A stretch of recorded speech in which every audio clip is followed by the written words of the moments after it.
Hey guys, G1 Hextron here, and today we're taking a look at another figure from the Star Wars 6-inch Blackline series, Obi-Wan Kenobi. Now, I believe this particular Obi-Wan is from the Episode 3 Revenge of the Sith, just because of the back of the box it says that he is forced to battle his friend Anakin Skywalker, which we know happens at the end of Episode 3 before he turns into Darth Vader. So hopefully that's not a spoiler. Everyone has pretty much seen all the Star Wars by this point, just because it's probably the most popular movie franchise of all time. But anyways, bringing him over here to the side, as you can see, he doesn't stand very well. He's probably the worst standing figure so far. There he is with Darth Maul. So even though this is the Episode 3 version, and this guy was only in Episode 1, you can kind of see where they are as far as height goes. Go ahead and move him over to the side. We have some more comparisons we can do a little bit later on.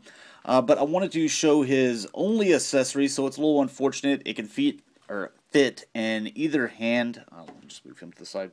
And you can see it's just your basic lightsaber here that we've had with the rest of them. So you can see some nice detail here in the handle. Little blue section right here. You can actually take that out and put it in your box so you don't lose it. Otherwise you probably would. And then to equip him with it, there's this little peg here on the side. So instead of a hook, this is actually pegs into his belt. And there you go. So he is all equipped. Doesn't come with any extra hands. So I guess you could kind of make that look like it's a force hand. That's what I was kind of going with. Out of all the figures that I've picked up so far from the line, I'm only missing two, which is the Slave Leia, just the skin, it looks stupid, and there's all a bunch of paint mess ups on that particular figure. And the Greedo, not really that impressive. He's not really, home run hitter for me. So probably going to end up selling this one, or I don't know what I'm going to do with it, but not going to keep it just because I'm not really a big fan of the first three movies, and I do want to keep Darth Maul just because he's so cool, and I think he's probably one of the better figures out of the entire line so far. But this guy, look at him real quick. I mean, he's chubby. His Obi-Wan Kenobi. You can see that he's got like a lot bigger stomach here. If we move his arm out of the way, yeah, look at his stomach, and let's grab Luke Skywalker there, if we can get him to stand. You can see the difference there in the belly. So nothing against chubby people or anything like that, but on an action figure, which is supposed to be one of your main characters, that's a little strange. But as far as articulation, it can move up and down. This is on a ball joint. These arms, they go in and out, and it's hindered, so it's not going to go completely up. The elbows are a little unfortunate because they can bend 90 degrees there, that's it, and just come back that far.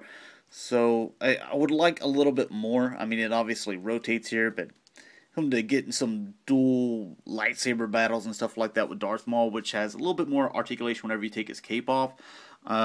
He's not going to get in those poses that I want some of the other ones to do. With his hands, both of them go in and out, like so. They don't go up and down, so they're both exactly the same. They do rotate.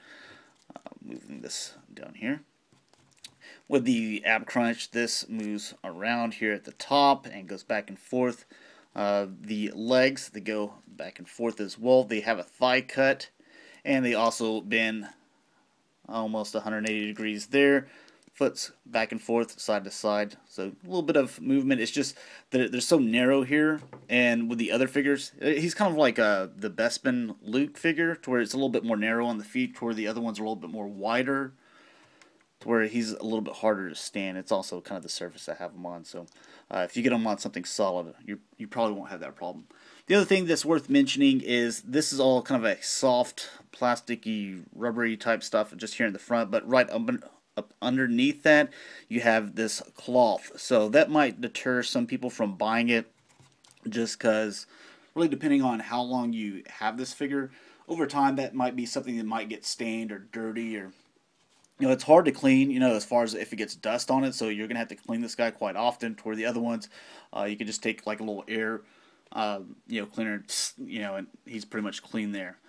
So this one is, several different reasons why I'm probably not going to hang on to him, but you guys make your own decisions. Maybe you absolutely love this figure, then he's one to be on your shelf, but my personal opinion, always try to be honest with you guys, I think he's probably one of the worst ones out of the entire line so far. So thanks a lot for watching, guys. Hopefully you enjoyed, and let me know what you guys think about this character, in the comments. So talk to you guys later.